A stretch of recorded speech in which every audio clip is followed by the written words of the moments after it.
galera, bom dia, boa tarde, boa noite, boa madrugada. Meu nome é Sidney Martins, professor de língua portuguesa aqui do LACENEM, o maior site de videoaulas do Brasil. E aí se liga só, meu companheiro, eu sempre tenho que trocar uma ideia contigo antes, porque eu sei que você visualiza um aspecto gramatical e fica meio sem entender. Caramba, mas como assim, Sidney? Aula de tipos de sujeito para poder trabalhar na redação, como é que isso funciona? É isso mesmo. Se liga só. Quando a gente trabalha a redação, a gente tem que entender que nós vamos trabalhar, na verdade, um processo de concordância dentro daquele texto. Porque eu já mencionei isso com vocês em todas as aulas, ou pelo menos nas primeiras aulas, que no que tange a redação em um concurso, e o Enem não deixa de ser um concurso, a gente trabalha a parte da macroestrutura e a parte da microestrutura. Como o Enem está mais rígido agora na questão da correção, a parte da microestrutura ganhou força. E aí, eu tenho sim de chamar a sua atenção, porque provavelmente dentro da sua escola e até mesmo do seu preparatório para concurso, você escutou de muita gente que o Enem não cobra gramática. E aí, caramba, no estudo de gramática que eu vou passar mesmo e beleza, Brasil. Realmente na prova objetiva do Enem, é difícil que o camarada te cobre um aspecto gramatical. Agora, ele te cobra o aspecto textual. E eu tenho que entender que para poder fazer uma análise textual, eu antes tenho que fazer uma análise gramatical. E na redação, quando eu falo da microestrutura, que é a parte gramatical, hoje eles estão cobrando bastante. Até mesmo porque isso é importante para a questão da parte interpretativa do próprio texto, porque uma preposição, uma vírgula, um acento, mas um acento não, né? Mas uma vírgula, uma preposição, tudo isso pode mudar o sentido do texto. E quando a gente fala em concordância verbal, é muito importante. Por quê? Porque provavelmente, se você já estudou redação com algum professor, ele pediu para você não produzir um período muito longo e não produzir inversões. E aí vamos entender, quando o camarada diz que você não pode produzir um período muito longo, não significa que está errado produzir um período longo, mas um período longo, ele é fadado ao erro de concordância, porque o teu sujeito, a tua frase pode ficar muito grande, com várias palavras no plural, o verbo no plural e o teu núcleo do sujeito no singular. E é exatamente assim que funciona. Então, a concordância verbal, ela não é a relação entre o verbo e o sujeito, ela é a relação entre o verbo e o núcleo do sujeito. Então, para eu poder entender concordância verbal, eu tenho que entender o quê? O sujeito. E aí, quando o camarada diz que é para você não produzir um período longo, é para você, de repente, não dar mole nesse processo de correção, de coesão, né? Pela falta de atenção. Porque se eu produzo um período curto, o verbo está próximo desse núcleo do sujeito. E aí eu só vou cometer um erro de concordância caso eu não saiba mesmo, e não mais por falta de atenção. Só que é o seguinte, além de ter o processo da frase grande, o camarada também faz inversões. E aí entenda, quando a gente fala em inversões, eu já mencionei isso com vocês, ó, eu tenho o sistema SVC, que é o principal sistema da língua portuguesa, em que eu tenho sujeito, verbo e complemento. Para eu, por exemplo, saber se uma frase está correta na relação da concordância verbal, basta eu ir de cara no verbo e perguntar a ele quem é o sujeito. Automaticamente, isto é concordância verbal.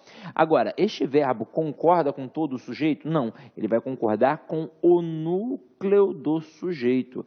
Então, se o núcleo do sujeito está no singular, o verbo fica no singular. Se o núcleo do sujeito está no plural, o verbo fica no plural. Agora, também pedimos para que você produza em ordem direta, porque se você produzir em ordem indireta, não significa que está errado, mas você pode dificultar a avaliação daquele avaliador.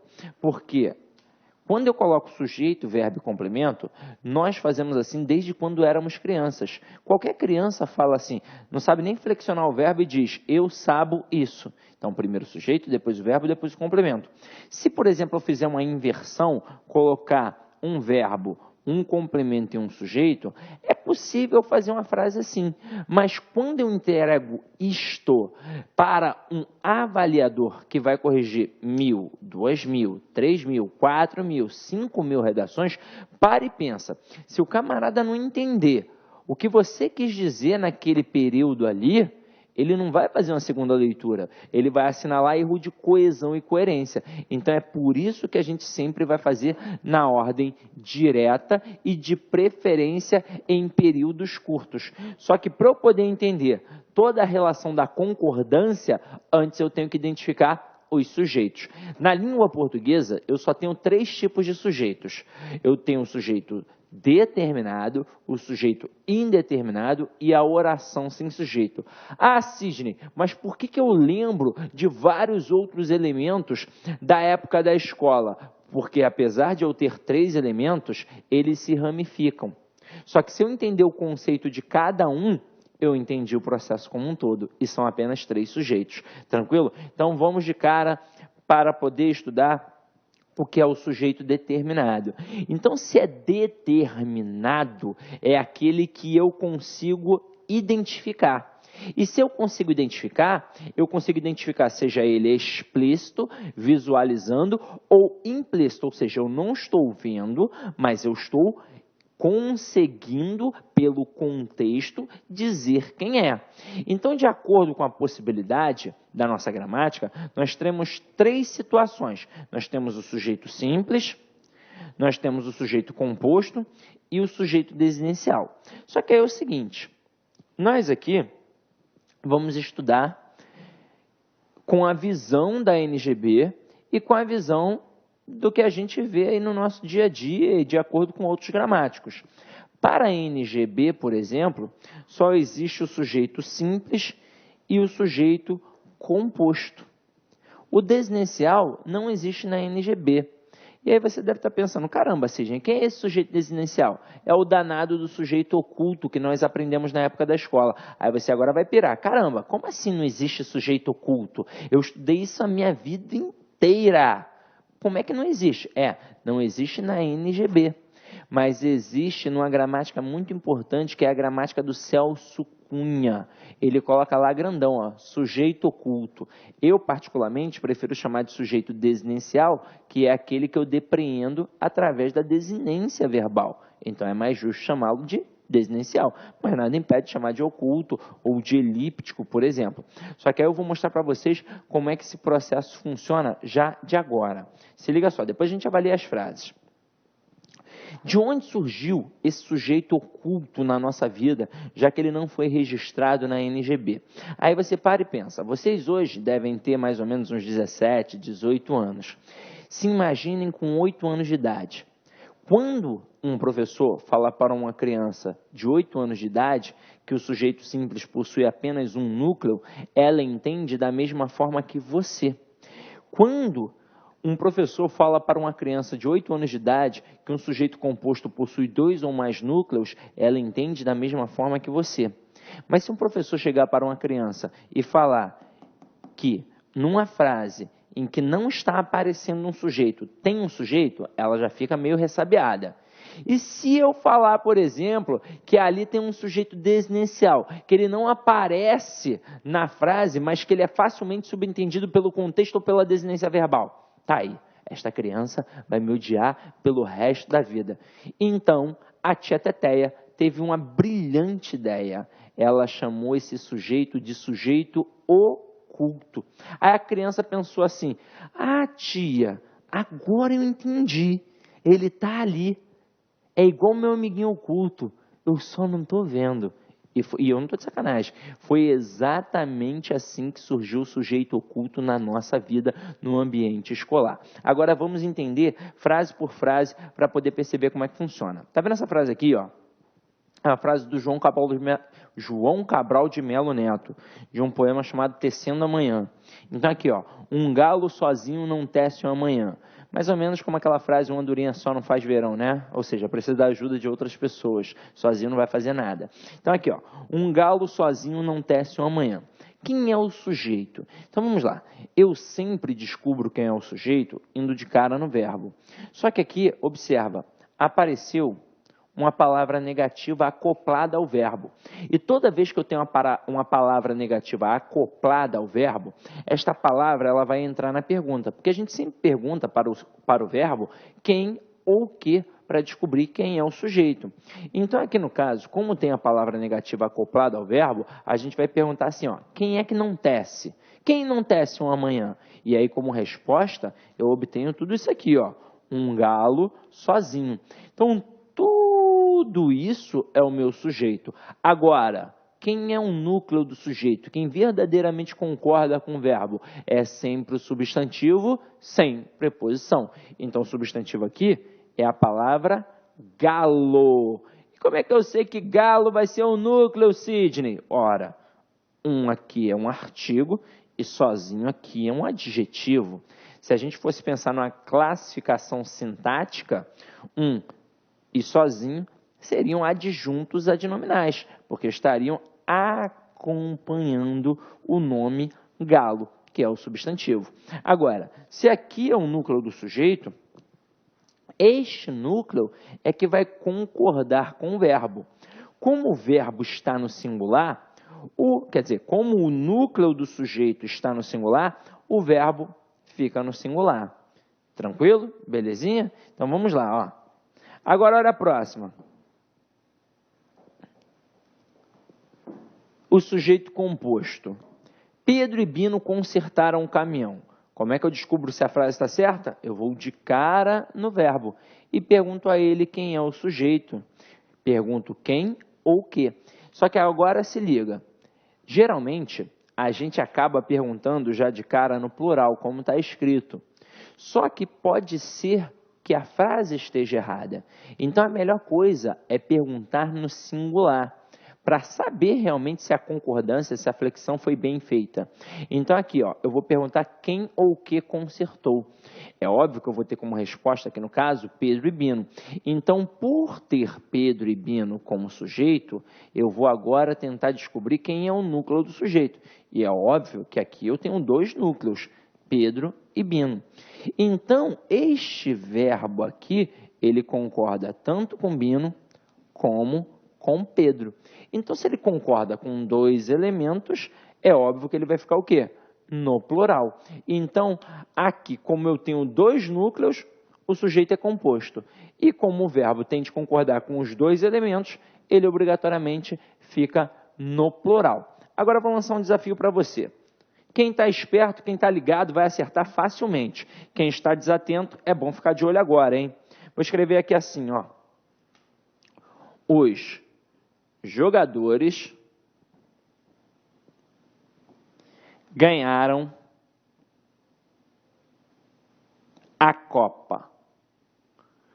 Os jogadores ganharam a Copa.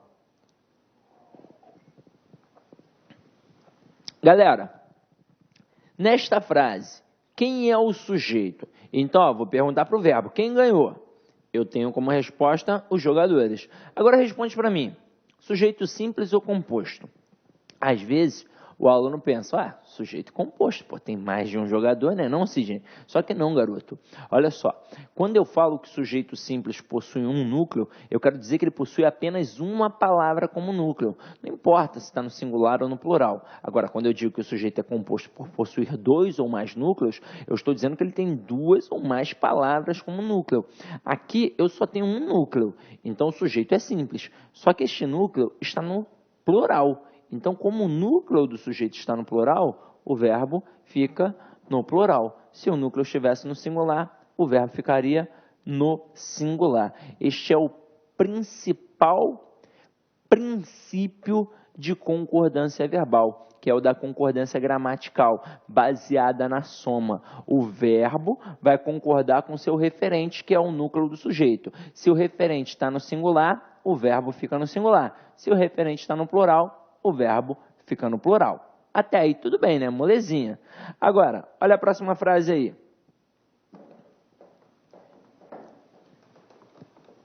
É nesta sala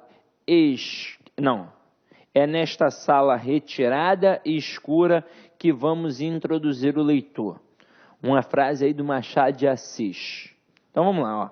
É nesta sala retirada e escura que vamos introduzir o leitor. Quem é que vai? Diz para mim. Nós. Então, eu consegui identificar através da desinência número pessoal. Então, se eu conseguir identificar através da desinência número pessoal, que foi o nós aqui, ó, nada mais justo que chamá-lo de sujeito desinencial. Se você quiser, você também pode chamar de sujeito oculto. A NGB chama isso daqui de sujeito simples, porque para ela não existe o oculto. E por que ela chama de simples? Muito fácil.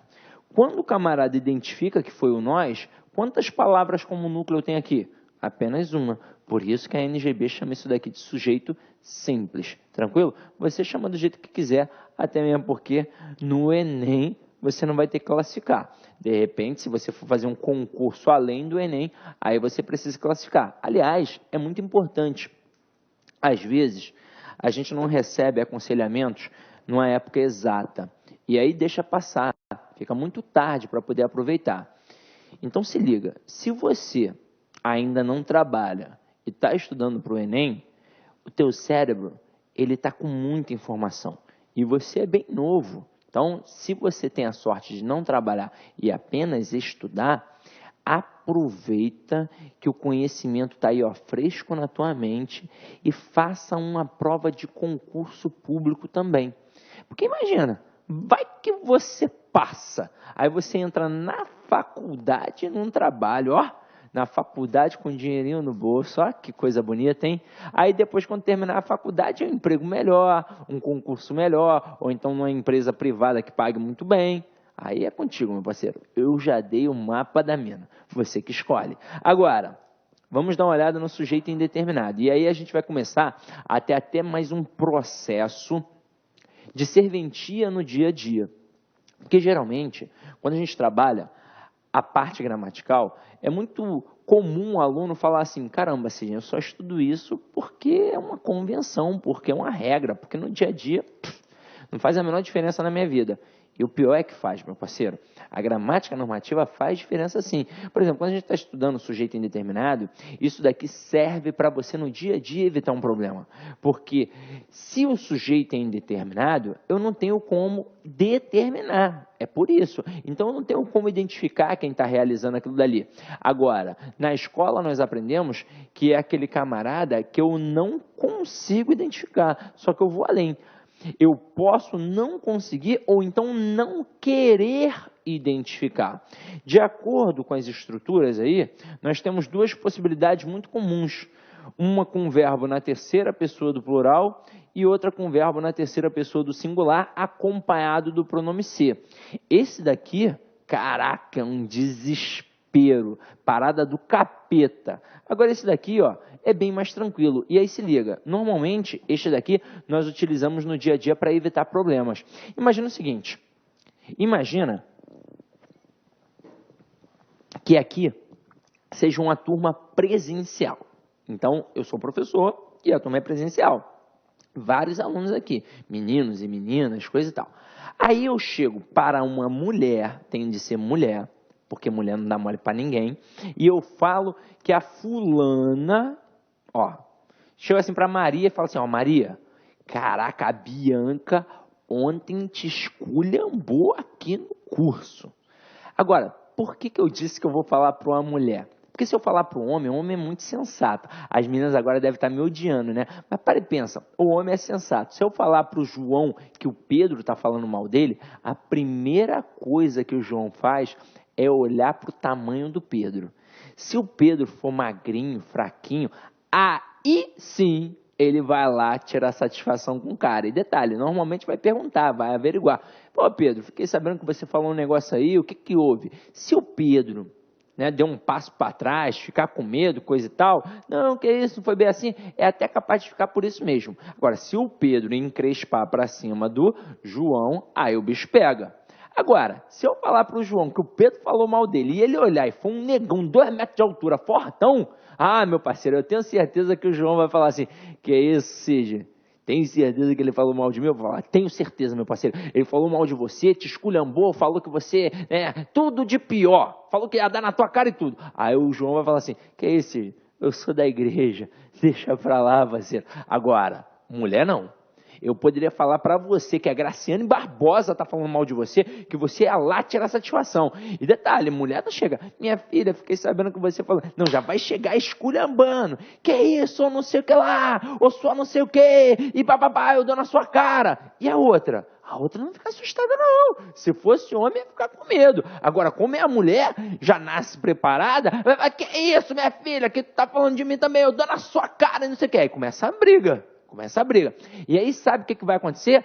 Em algum momento, a menina que está sendo acusada vai falar assim, quem foi que falou isso para você? Aí a outra vai falar, foi o Sidney. E aí, caramba, ferrou.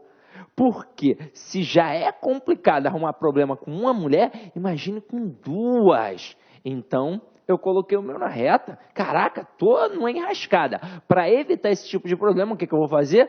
Eu vou utilizar o verbo na terceira pessoa do plural. Então, eu vou chegar para você, Maria, e vou falar assim, ai Maria, bem falaram mal de você ontem aqui na sala, e aí?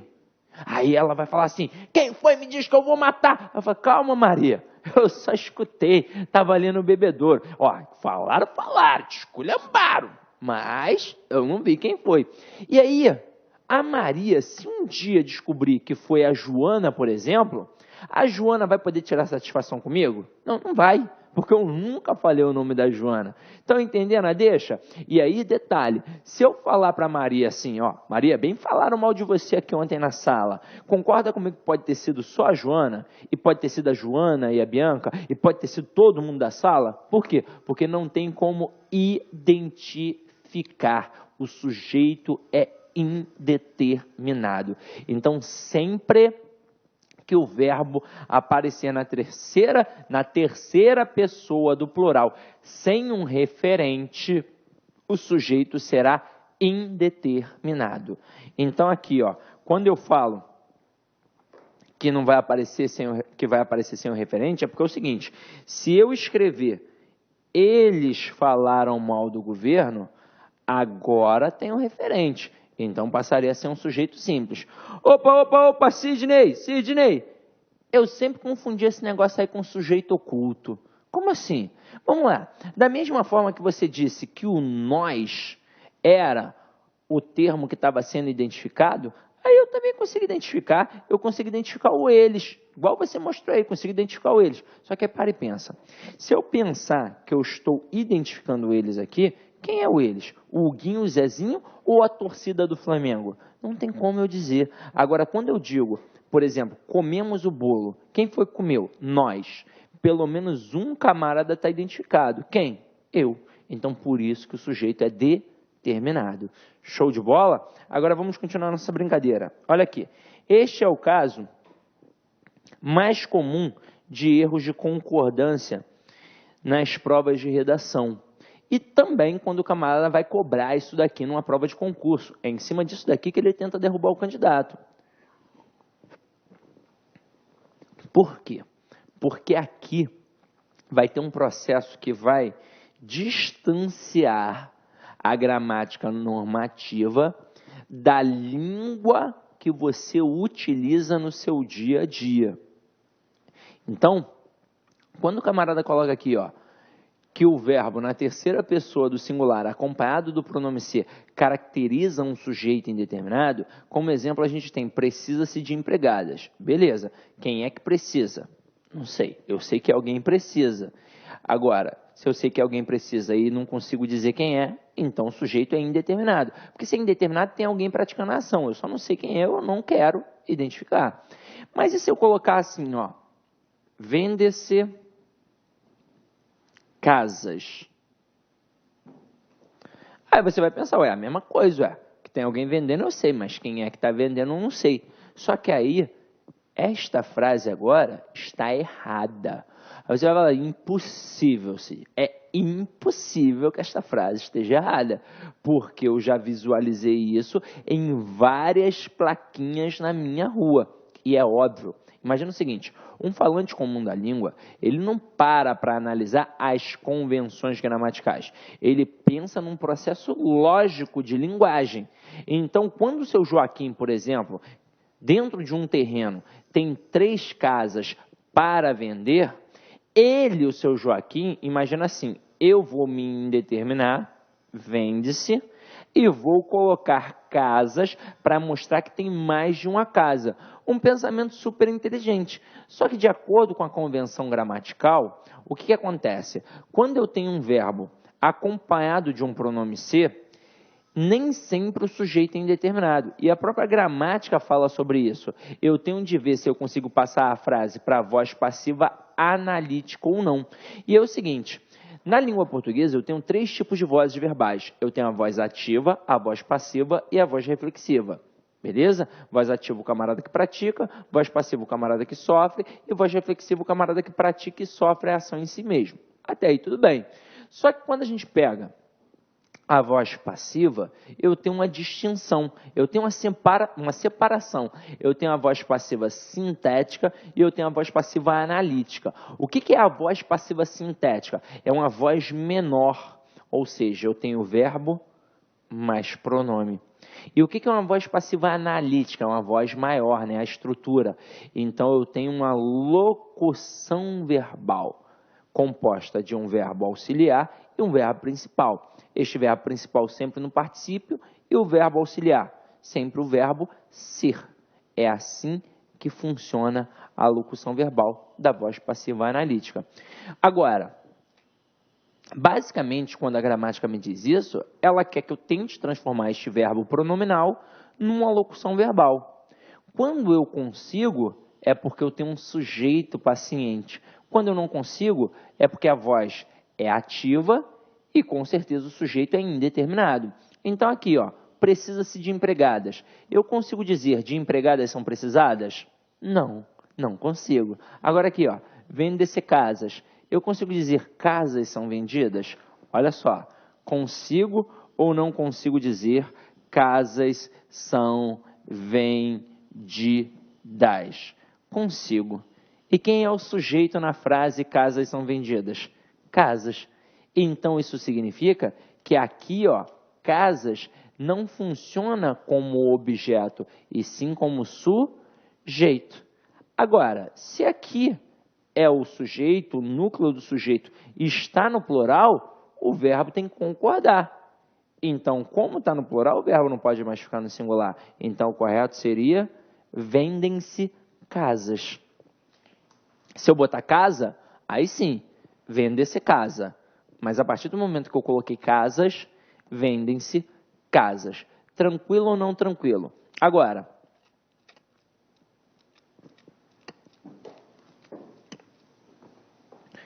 às vezes, o aluno fala assim para mim, Sidney, eu tenho dificuldade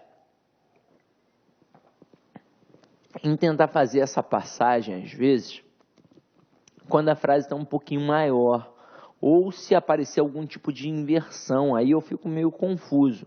Então, se liga só, em qualquer estrutura verbal, quem manda é sempre o verbo.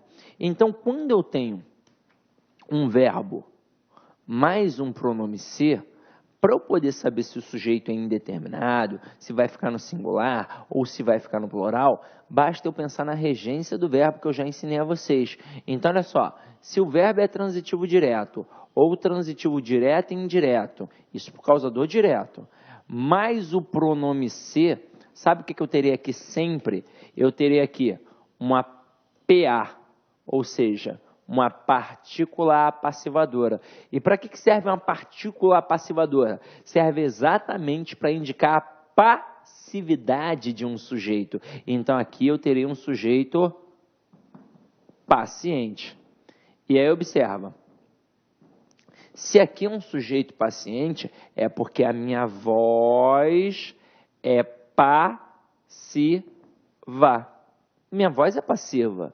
Agora, relação de concordância verbal. Se aqui é sujeito, concorda com o verbo. Então, se aqui está no singular, o verbo fica no singular. Se aqui está no plural, o verbo fica no plural. Que tipo de voz passiva eu tenho aqui? A voz passiva sintética ou então a voz passiva pronominal. Também pode ser chamada assim. Agora, se os verbos forem transitivos indiretos, intransitivos, de ligação ou até mesmo um verbo transitivo direto, mais um objeto direto preposicionado, mais um pronome ser, o que eu terei aqui? Este pronome ser será o chamado PIS, partícula de indeterminação do sujeito.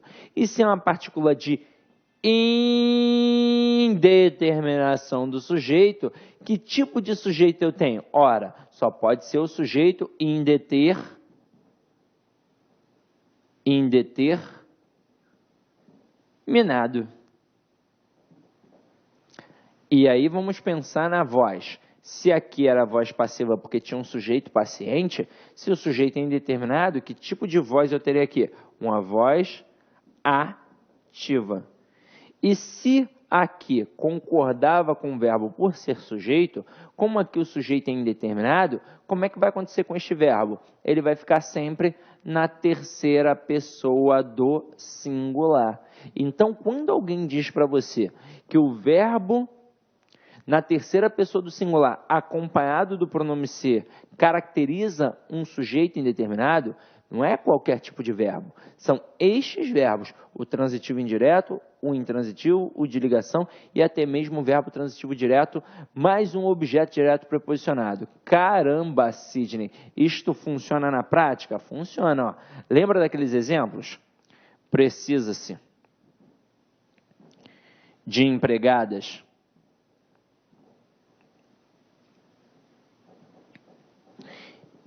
E vendem-se casas.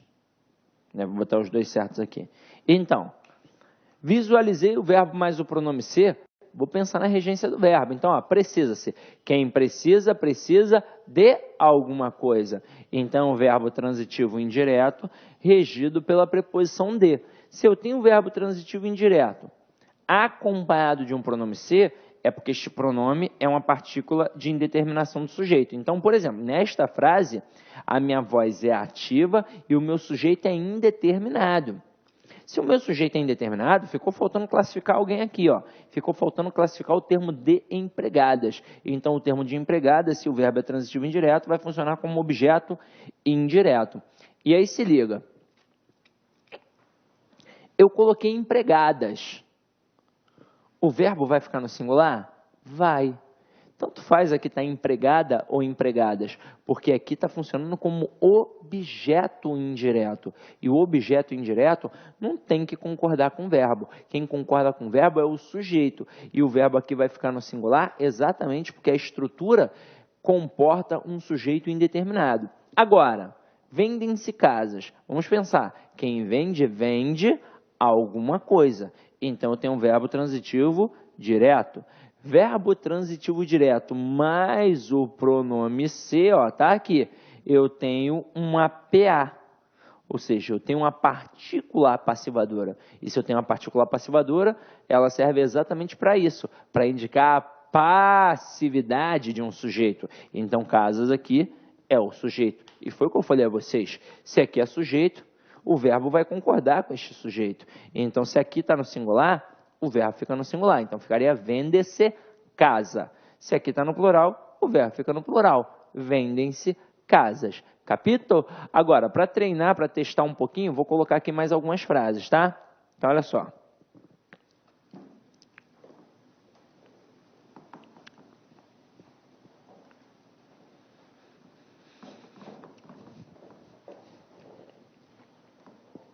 Então, eu boto assim, ó. Aluga-se apartamento, vive-se bem aqui e comeu-se do bolo. Vamos avaliar, ó.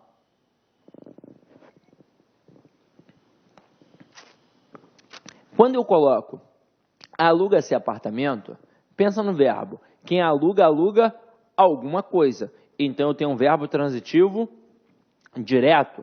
Verbo transitivo direto mais o pronome ser, eu tenho uma partícula apassivadora. Então, se tem PA, obrigatoriamente tem sujeito paciente. Então, apartamento aqui, ó, funciona como sujeito. Agora, por que ficou alugar-se? Porque apartamento está no singular. Porque se eu colocasse apartamento no plural, colocasse ali apartamentos, aqui não poderia mais ficar no singular. Eu não poderia, por exemplo, ter uma plaquinha aluga-se apartamentos. Ah, Sidney, mas eu vejo sempre assim, está errado. O correto seria alugam-se apartamentos. Show de bola? Agora olha a próxima frase. Vive-se bem aqui. E aí é o seguinte, vamos pensar mais uma vez na regência. Quem vive, vive. Então, o verbo intransitivo. Verbo intransitivo mais pronome ser, nós vimos. É uma partícula de indeterminação do sujeito. E aí, de repente, é o seguinte.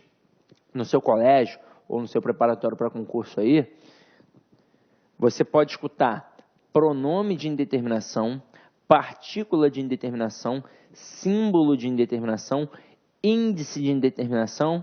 No final das contas, é a mesma coisa. É um elemento que serve para indeterminar o sujeito. É só uma mera questão de nomenclatura, tá? Então, vamos lá. Se aqui é verbo intransitivo, se aqui é uma partícula de indeterminação do sujeito, o sujeito é indeterminado. Pronto, acabou. Mas ficou faltando classificar o bem e o aqui. Eu já mostrei isso para vocês. Qualquer elemento relacionado a verbo intransitivo que simplesmente indica uma circunstância só pode ser uma adjunta adverbial. Então, aqui é uma adjunta adverbial de modo, porque é um modo como o camarada vive, ele vive bem. E aqui é uma adjunta adverbial de lugar, porque é exatamente onde ele vive, aqui. Agora, olha a última frase. Comeu-se do bolo. Então, eu tenho aqui um verbo transitivo direto, mais um pronome ser. Teoricamente, eu deveria ter aqui uma partícula passivadora. Só que o termo do bolo possui uma preposição. E aí, o fato de ter uma preposição aqui não permite que aqui seja uma partícula passivadora. E por quê? Porque eu jamais posso ter sujeito preposicionado. Na verdade, eu jamais terei um núcleo de sujeito preposicionado. Então, como aqui tem preposição, aqui não pode ser PA, porque se aqui não pode ser sujeito, não posso ter partícula passivadora. Um depende do outro. Então, aqui vai ser partícula de indeterminação do sujeito e o termo do bolo será objeto direto preposicionado. E semanticamente falando, quando eu digo que alguém comeu o bolo, é porque comeu o bolo todo. Quando eu digo que alguém comeu do bolo, é porque comeu parte do bolo. Agora, Sidney, eu não entendi por que eu não posso preposicionar sujeito. Me diz aí, ó. Vamos lá, ó. Sidney, eu não anotei, era só voltar e dar o pause, tá tranquilo, eu não vou brigar contigo não, ó. Agora aqui, ó. Eu boto assim, ó. Tenho medo do gorila. Ou então tenho medo do gorila fugir. Para e pensa, meu companheiro. Na primeira frase, eu tenho apenas um verbo, tenho. E quem é que tem? Eu. Se a gente fosse classificar, nós diríamos que é um sujeito simples ou então um sujeito oculto, desinicial. Agora, olha aqui embaixo. Tenho medo do gorila fugir. Eu tenho dois verbos. Quem é o sujeito de tenho? Eu, mais uma vez. Agora, eu quero dizer o seguinte. Para cada verbo, para cada oração, eu sempre tenho sujeito. Às vezes, nós pecamos por isso. A gente acha que tem um verbo principal na sentença e que ele vai mandar em tudo. Isso não é verdade. Cada oração, cada verbo tem um sujeito. Então, aqui o sujeito deste é o eu. Agora aqui, ó, diz para mim, quem foi que fugiu? Eu tenho certeza que todo mundo respondeu o gorila. Então, você respondeu o gorila. Ninguém respondeu do gorila. E aí, gente, acabei de desvendar um segredo. Não foi nenhum gramático que disse que não pode preposicionar o sujeito. Nós, falantes comuns, não conseguimos. Ah, sim, mas por que no dia a dia eu falo que eu tenho medo do gorila fugir? Por que eu fiz isso, se eu não posso preposicionar o sujeito? Porque o princípio da língua portuguesa, na verdade, o princípio de qualquer ato de comunicação, se vale do princípio da economia linguística. Eu quero me comunicar o mais rápido possível. Então, eu acabo fazendo contrações em diversas estruturas, até em estruturas que não são possíveis. Então, aqui, ó, tá errado. O correto seria, tenho medo de o gorila fugir. Tranquilo, meu parceiro? E aí é o seguinte, antes de eu utilizar mais um elemento para poder massificar aqui, e antes da gente passar por um próximo tópico, eu vou ter que dar uma paradinha, porque afinal de contas, nossas aulas são sempre em blocos de 40 minutos. Mas o que eu quero te dizer, meu parceiro? Não vá fazer nada, não. Poxa, esta aula serão 2 blocos, então vá beber uma água apenas, comer alguma coisa e venha, passa direto aí, tranquilo? Então, até daqui a pouco, meu parceiro. Fala, galera, gostou da aula? Curta e compartilha.